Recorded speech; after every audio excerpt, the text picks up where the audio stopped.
So let me give you a quick example of changing some of the business processes.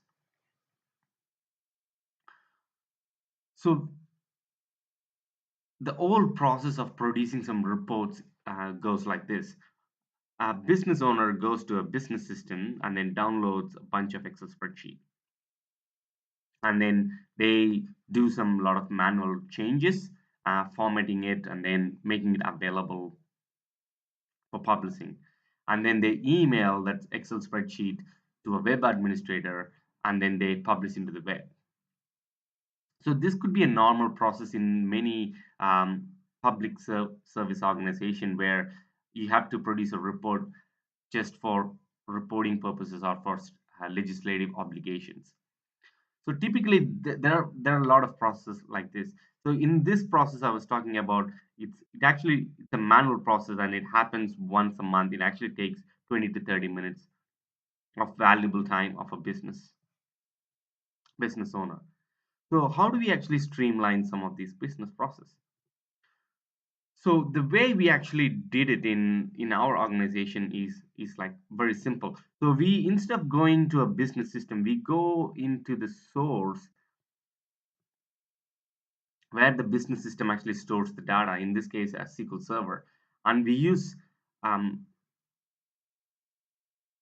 some ETL tools, for example streamsys, to actually ingest the data into our whole of common platform, and then from there we actually produce some reports and also publish to the open data portal automatically. So if you look at it, so this whole process is completely automated. There is no manual intervention whatsoever. And the business owner gets a Tableau dashboard or any BI dashboards in this case. So we actually saved 20 to 30 minutes of time of a business owner where they can actually do some other work in terms of looking at other challenges in the business or solving other business problems instead of doing this manual routine task every month. The other value add is the increased governance in terms of how the data gets stored, and from now on, yeah, if you do all this old process way, there is no way the business owner can actually understand trends of how things are happening over the period of time. But in this way, since you're storing the snapshot of the data in the platform, this actually enables the business owner to actually do the longitudinal trend analysis. So this is one of the typical example of how we actually do the business process improvements, streamlining a lot of business problems, business processes to, to, to give, to show the high impact with your data strategy. So what are the key steps to actually, if you want to draft a data strategy? So the first and fundamental is you have to understand your core business objectives. The core business objective could be something like enhancing your customer experience or reducing your expenses or optimizing some service delivery. Those kind of uh, business objective. This is very different to every business or every organization. So the first step is you have to understand those core business objectives. And the other thing is you have to understand your strategic KPIs. What are the strategic KPIs that actually enables me to actually achieve those business objectives, and how am I tracking over the period of time? If you know these two fundamental things, then what you can actually do is you can actually create a goal tree to actually understand some bottlenecks in this process. This is absolutely based on theory of constraints.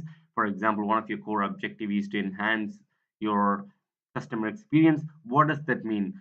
If you want to enhance that, what do you have to do to achieve that? And then you pretty much um, build a goal tree based on that, and then after it actually enables you to actually draft the data strategy. What about the strategic KPIs? The strategic KPIs will actually enable you to track all your strategic priorities. It should be the it should be the fundamental for making any key decisions in your organization. Most of the strategic objectives doesn't have a proper well-defined KPIs.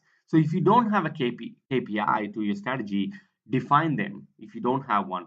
For example, if you're part of a transport organization, instead of uh, counting how many how many patronage you have over the period of time, you should be focusing on how effective the trip was.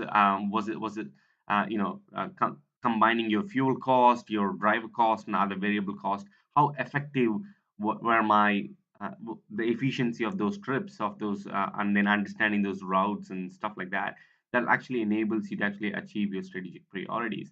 So the ratios are the best and foremost valuable KPI metrics you can actually think of.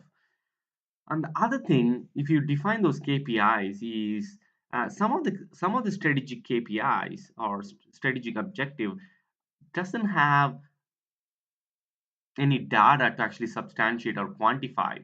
In that scenario, you can actually go back to your business process to actually identify the data collection gaps, and then uh, you fix those data gaps so that you can actually start collecting those data that will enable you to actually compute the KPIs in the future. It actually this is a very good exercise for many organizations. The reason being, so if you identify a data collection gap, then you have to change your legislation or regulation to actually capture that. So this is a very good exercise. So the data strategy will actually drive those kind of policy and regulation changes.